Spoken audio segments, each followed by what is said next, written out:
नमस्कार। सनातन विचार श्रृंखला में आपका स्वागत है। हम ऐसा विचार करते हैं कि क्या किया जाए कि भगवान के दर्शन हो जाएं। हम स्वयं अपने अंदर यह प्रश्न पूछते हैं, भगवान दिखाई क्यों नहीं देते, आखिर वे कैसे दिखाई देंगे। जब हम भगवान को देखना चाहते हैं तो हम भगवान को अपने सामने देखना चाहते हैं। अब एक कल्पना कीजिए, एक शिशु अपनी माता के गर्भ में है। वह है तो अपने माता के संरक्षण में और अपनी माता से जुड़ा हुआ है। वह शिशु अपनी माता के सबसे करीब है, लेकिन वह अपनी माता को देख नहीं सकता। अब यह है ना बड़ी अजीब बात, अपनी ही माता के इतना करीब होते हुए भी, अपनी ही माता से जुड़ा होने के बाद भी वह शिशु अपनी माता को नहीं देख सकता। बिल्कुल ऐसा ही होता है, हम भी भगवान से ऐसे जुड़े हुए होते हैं, इसलिए हम भगवान को देख नहीं पाते। लेकिन कुछ तपस्वी जो सनातनों में हुए हैं, उन्होंने भगवान को देखा है। फिर उन लोगों ने कैसे देख लिया, उसी विधि को हम इस वीडियो में सुनेंगे कि वह कौन सी विधि, वह कौन सा तरीका, वह कौन सा काम है जो उन तपस्वियों ने, महर्षियों ने, ऋषियों ने किया, जिससे वे भगवान को देख सके, भगवान के दर्शन कर सके। सबसे पहले यह जानना है कि मैं कौन हूँ। जब तक मैं स्वयं को नहीं जानूंगा, मैं भगवान को पा नहीं सकूंगा। जब मैं स्वयं अपने आप को जान पाऊंगा तो मुझे समझ में आ जाएगा कि मेरी प्रकृति वही है जो भगवान की है, यानी मेरी प्रकृति शुद्ध चेतना की है। मैं यह जान जाऊंगा कि मैं ना तो जागृत अवस्था में हूँ, ना ही स्वप्न की अवस्था में हूँ, और ना ही गहरी नींद में सोया हुआ हूँ।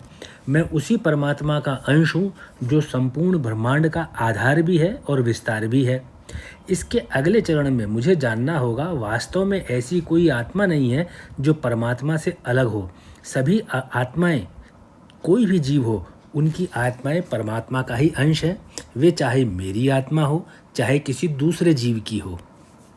अब इसके बाद एक ज्ञान सीखना आवश्यक है कि सभी जीवों का आपस में एक साथ संबंध है। सभी पारस्परिक संबंध से जुड़े हुए हैं।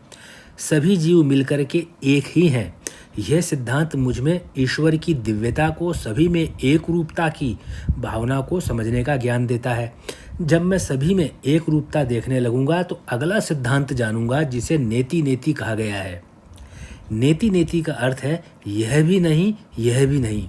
यहाँ पर आप ध्यान से सुनिएगा, यह भी नहीं, यह भी नहीं। यहाँ यह शब्द आया है, वह शब्द नहीं आया है। ऐसा नहीं कहा गया है कि यह भी नहीं, वह भी नहीं, क्योंकि यह भी नहीं, यह भी नहीं कहा गया है। यह जो शब्द है हम तब बोलते हैं जब हम उस वस्तु के बहुत करीब होते हैं, और वह जब हम बोलते हैं जब हम उस वस्तु से दूर होते हैं। यहाँ यह बोला गया है और इसलिए बोला गया है कि वस्तु को समझ करके नकारा जाए। कहने का मतलब यह होता है कि मैं उस अस्थायी और परिवर्तनशील वस्तु को नकारूं, जैसे शरीर, मन, इंद्रियां, भोग, विलास, संसार, और ऐसा करता रहूं, ऐसा ही करता रहूं जब तक मेरे अंदर से शाश्वत और अपरिवर्तनशील जो ज्ञान है उसकी गंध न आने लग जाए। अब इसके बाद मैं तत् त्वम असि को समझ चुका हूँ। इसका अर्थ होता है कि मैं यह जान चुका हूँ कि मैं एक आत्मा हूँ और मेरी एकता सार्वभौमिक चेतना से है।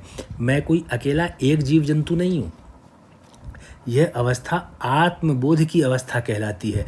जिस तरह एक जलते हुए दिए को जलाने के लिए या उसके प्रकाश को फैलाने के लिए किसी दूसरे जलते हुए दिए की आवश्यकता नहीं है, क्योंकि वह जलता हुआ दिया अपने आप में प्रकाश फैलाने के लिए, अंधकार को भगाने के लिए पूर्ण है। इसी तरह मेरे लिए अब कुछ और जानने की आवश्यकता नहीं है, क्यों मैं जान चुका हूँ कि मेरी एकता सार्वभौमिक चेतना से है। अब इस अनुभव को बनाए रखने की आवश्यकता होती है। मुझे अब इसी विचार को प्रबलता से अपने मन में स्थायी बनाए रखना है। मेरी वर्तमान अवस्था सच्चिदानंद की हो गई है। ऐसा होने से इसे सच्चिदानंद भी कहा जाता है, जो आपने प्रारंभ में वीडियो में सुना था। इसमें 3 शब्द हैं, उनका अर्थ इस प्रकार है। सत का मतलब होता है अस्तित्व, चिदा का मतलब होता है चेतना, नंद का मतलब है आनंद। तो सच्चिदानंद का पूरा क्या मतलब हुआ? मेरा अस्तित्व ही एक चेतना है और ऐसा अनुभव करने से ही परमानंद प्राप्त होता है। अब यह स्थिति मोक्ष या निर्वाण की स्थिति है। मैं ये स्वीकार कर चुका हूँ कि मैं फिर से उसी सार्वभौमिक चेतना में जा कर के मिल जाऊँगा जहाँ से संपूर्ण ब्रह्मांड निकल कर के आया है। यह मेरा आंतरिक अनुभव होगा। यह एक ऐसा अनुभव है जो कोई दूसरा मुझे नहीं दे सकता।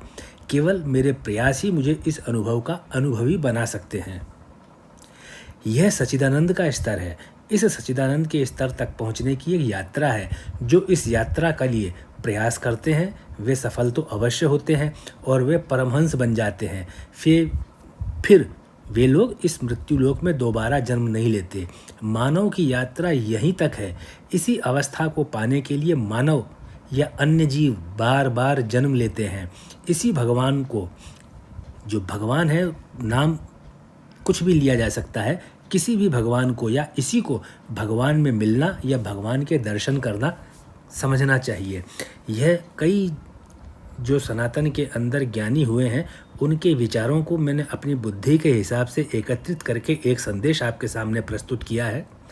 मैंने प्रयास किया है कि संदेश सरल हो, कर्मबद्ध हो और आपको यह छोटा भी हो और आपको यह पसंद आए।